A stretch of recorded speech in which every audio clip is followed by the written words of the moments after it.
देश भर में आज से एलपीजी सिलेंडर सस्ता हो जाएगा। तेल कंपनियों ने कमर्शियल एलपीजी गैस सिलेंडर के दाम घटा दिए हैं। 19 किलो वाला कमर्शियल एलपीजी सिलेंडर 24 रुपए सस्ता हो गया है। दिल्ली में अब ये सिलेंडर 1723.50 रुपए का मिलेगा। नए दाम 1 जून से प्रभावी हैं, यानी कि आज से ये सिलेंडर सस्ता हो गया है। कमर्शियल एलपीजी सिलेंडर का उपयोग मुख्य रूप से होटल, रेस्तरां और दूसरे व्यावसायिक प्रतिष्ठानों में होता है। इसी के साथ तेल कंपनियों ने कमर्शियल एलपीजी सिलेंडर के दाम घटाने का बड़ा ऐलान कर दिया है। बड़ी खुशखबरी आज सुबह से आपके सामने, ये बदलाव आज से लागू हो जाएंगे। अब दिल्ली में 19 किलो का कमर्शियल एलपीजी सिलेंडर जो है 1723.50 रुपए में मिलेगा। पहले ये सिलेंडर 24 रुपए महंगा मिलता था। कंपनियों ने कहा उन्होंने दाम कम कर दिए हैं। कमर्शियल एलपीजी सिलेंडर के दाम में ये कटौती व्यवसायों के लिए अच्छी खबर है। इससे उनकी लागत कम होगी। संभावित रूप से व्यापक अर्थव्यवस्था पर इसका हल्का सकारात्मक प्रभाव पड़ सकता है। कमर्शियल एलपीजी सिलेंडर का इस्तेमाल मुख्य रूप से होटल, रेस्तरां और दूसरे व्यावसायिक प्रतिष्ठानों में होता है। कीमतों में कमी से इन व्यवसायों की परिचालन लागत थोड़ी कम हो जाएगी। इससे उन्हें कुछ वित्तीय राहत मिलेगी। अगर ये कटौती लंबे समय तक बनी रहती है तो यह अप्रत्यक्ष रूप से खाद्य पदार्थों और सेवाओं की कीमतों को स्थिर रखने या थोड़ा कम करने में मदद कर सकती है।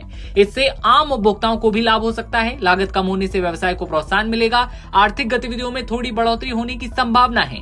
गौरतलब रहे कि ये कटौती केवल कमर्शियल सिलेंडर पर लागू हुई है, यानी कि 14.2 किलो घरेलू सिलेंडर की कीमत में कोई बदलाव नहीं किया गया। दिल्ली में घरेलू एलपीजी की कीमत अभी भी 903 रुपए प्रति सिलेंडर बनी हुई है। 1 जून से यानी कि आज से लागू होने वाली कीमत कटौती कारोबारियों के लिए राहत की खबर है। एलपीजी की कमर्शियल दरों में कटौती से खाद्य और कैटरिंग सेवाओं की लागत थोड़ी कम हो सकती है, जिसका लाभ धीरे धीरे आम ग्राहकों तक भी पहुंच सकता है। हालांकि घरेलू सिलेंडर पर राहत नहीं मिलने से कहीं न कहीं आम उपभोक्ताओं की जेब पर फिलहाल कोई असर नहीं पड़ेगा। दिल्ली में जो पुरानी कीमत थी वो थी 1747.50। अब जो नई कीमत होगी 24 रुपए कटने के बाद वो है 1723.50। मुंबई में पुरानी कीमत थी 1699, तो वहीं अब जो नई कीमत है वो है 1675। चेन्नई में 1915 पुरानी कीमत थी, अब नई कीमत है 1891। हर महीने की पहली तारीख को तेल कंपनियां एलपीजी सिलेंडर के दामों में बदलाव करती हैं। इस बार जो बड़ा बदलाव हुआ है वो 24 रुपए की कटौती की गई है कमर्शियल गैस सिलेंडर को लेकर। होटल हो, रेस्टोरेंट हो या फिर ढाबा या फिर कोई छोटे जो कारोबारी हैं उनके लिए ये राहत की खबर है। इंडियन ऑयल, भारत पेट्रोलियम और हिंदुस्तान पेट्रोलियम जैसी सरकारी तेल कंपनियों ने 19 किलो वाले कमर्शियल एलपीजी सिलेंडर की कीमत में 24 रुपए की कटौती कर दी है। ये इस वक्त की बड़ी खबर है। चार्ज मैंने ले लिया है, इसको आराम से पीसी में बैठेंगे और पूरी सभी जो बातें आपसे डिस्कस करेंगे। उत्तर प्रदेश पुलिस के नए मुखिया के नाम पर मोहर लग गई है। जी हां, उत्तर प्रदेश पुलिस को नए डीजीपी मिल गए हैं। भारतीय पुलिस सेवा के 1991 बैच के अधिकारी राजीव कृष्ण राज्य की पुलिस के नए महानिदेशक होंगे। योगी सरकार ने राजीव कृष्ण को यूपी पुलिस का नया डीजीपी नियुक्त कर दिया है। आईपीएस राजीव कृष्ण अब तक डीजी विजिलेंस और उत्तर प्रदेश पुलिस भर्ती एवं प्रोन्नति बोर्ड के अध्यक्ष की जिम्मेदारी संभाल रही थी। सीनियर आईपीएस राजीव कृष्ण उत्तर प्रदेश के गौतम बुद्ध नगर के रहने वाले हैं। आईपीएस राजीव कृष्ण का नाम भावी डीजीपी के तौर पर सबसे आगे चल रहा था। इन्हें सीएम योगी आदित्यनाथ के विश्वसनीय अधिकारियों में से एक माना जाता है। आईपीएस राजीव कृष्ण को अपराध पर रोकथाम लगाने और हाईटेक पुलिसिंग के लिए जाना जाता है। इन्होंने ऑपरेशन पहचान ऐप के जरिए अपराध और अपराधियों पर अंकुश लगाया। साथ ही ई मालखानों से लेकर मुकदमों के ऑनलाइन रिकॉर्ड की सोच का श्रेय इन्हीं को जाता है। सीनियर आईपीएस राजीव कृष्ण का जन्म 20 जून 1969 को हुआ। राजीव कृष्ण ने पहले bachelor of engineering in electronics and communication की पढ़ाई की। इसके बाद इन्होंने यूपीएससी की तैयारी शुरू की। साल 1991 में यूपीएससी क्लियर किया और आईपीएस के तौर पर नियुक्ति मिली। 1993 में आईपीएस कंफर्मेशन के बाद उनका सीनियर स्केल में प्रमोशन 10 अक्टूबर 1995 में हुआ। वहीं अगस्त 2007 को राजीव कृष्ण डीआईजी के पद पर प्रमोट होते हैं। इसके बाद साल 2010 नवंबर का महीना आईजी के पद पर प्रमोशन मिलता है। फिर उन्हें 1 जनवरी 2016 को एडीजी, मार्च 2024 में डीजी नियुक्त किया गया और इसके बाद उन्हें पेपर लीक मामलों से निपटने की बहुत बड़ी जिम्मेदारी दी गई, क्योंकि आप भी जानते हैं कि किस तरह से पेपर लीक के मामले हमारे यहाँ लगातार बढ़ रहे थे। जानकारी के लिए बता दें कि राजीव कृष्ण यूपी के 5वें कार्यवाहक डीजीपी होंगे। राजीव कृष्ण सीएम योगी आदित्यनाथ के भरोसेमंद अफसरों में गिने जाते हैं। इससे पहले राजीव कृष्ण पुलिस भर्ती परीक्षा जैसी चुनौतीपूर्ण जिम्मेदारी निभा चुके हैं। पीसी में सबके साथ ब्रीफ किया जाएगा। सर पीसी ऑर्गेनाइज करेंगे। हाँ, चार्ज ले लिया है और सर क्या सर 2 मिनट सर अभी नहीं, चार्ज मैंने ले लिया है। इसको आराम से पीसी में बैठेंगे और पूरी सभी जो बातें आपसे डिस्कस करेंगे।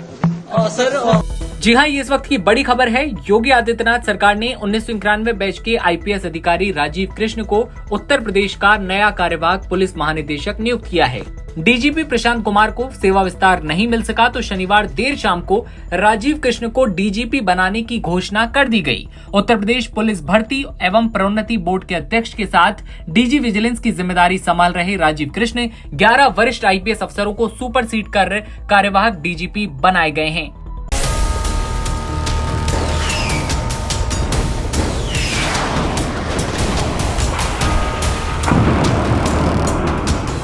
भारत ने ऑपरेशन सिंदूर चलाकर पाकिस्तान को दिखा दिया था कि आतंकी मंसूबों को पालने और भारत को इसका शिकार बनाने की कोशिश का अंजाम क्या हो सकता है।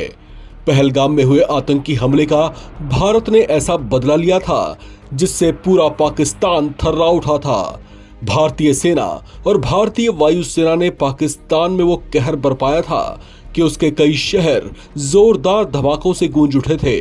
भारत के ताबड़तोड़ एयर स्ट्राइक से पाकिस्तान की शहबाज शरीफ सरकार और असीम मुनीर की सेना सहम गई थी। इसके बाद पाकिस्तान बिना किसी सबूत के ढिंढोरा पीटता दिखा था कि उसने भारत के 6 फाइटर जेट्स गिरा दिए हैं। उसके इस झूठ पर अब chief of defence staff general Anil Chauhan का जवाब आया है। सीडीएस अनिल चौहान ने पाकिस्तान के ऐसे दावों को पूरी तरह से खारिज कर दिया। उन्होंने कहा कि पाकिस्तान के ऐसे दावों में कोई सच्चाई नहीं है। भारतीय सेना के chief of defence staff general Anil Chauhan ने शनिवार को सिंगापुर में चल रहे शांग्री-ला डायलॉग के दौरान अपने एक इंटरव्यू में कहा कि जरूरी ये नहीं कि कितने जेट गिराए गए, बल्कि ये देखना जरूरी है कि वो क्यों गिरे। सीडीएस अनिल चौहान ने कहा कि हमने अपनी गलती पहचानी, उसे सुधारा और 2 दिन के अंदर फिर से सभी विमान उड़ाए और लंबी दूरी पर सटीक निशाने भी लगाए। सीडीएस ने पाकिस्तान के इस दावे को गलत बताया कि उसने 6 भारतीय लड़ाकू विमान गिराए थे। हालांकि इस बातचीत के दौरान सीडीएस अनिल चौहान ने यह नहीं बताया कि भारत ने अपने कितने फाइटर जेट्स गंवाए थे। ऑपरेशन सिंदूर के बाद ऐसा पहली बार हुआ जब सेना के वरिष्ठतम अफसर ने पाकिस्तान के साथ हुई झड़प में अपने लड़ाकू विमानों के नुकसान को सार्वजनिक रूप से स्वीकार किया है। सीडीएस अनिल चौहान ने शांग्री-ला डायलॉग के दौरान फर्जी खबरों को लेकर एक बड़ी बात कही। उन्होंने कहा कि ऑपरेशन के दौरान हमने फर्जी खबरों से भी लगातार मुकाबला किया, जिसमें हमारा काफी समय चला गया। उन्होंने कहा कि सशस्त्र बलों का 15% समय फर्जी खबरों का मुकाबला करने में बर्बाद हो गया। सीडीएस ने कहा कि भारत ने हमेशा अपने नैरेटिव को ठोस आधार पर बनाया है, भले ही हम कभी कभी उन्हें प्रस्तुत करने में धीरे रहे हों। उन्होंने कहा कि इन ऑपरेशनों में सीधे तौर पर शामिल होने के नाते मैं ये कह सकता हूं कि साइबर ने संघर्ष की भूमिका निभाई, लेकिन इसका प्रभाव सीमित था।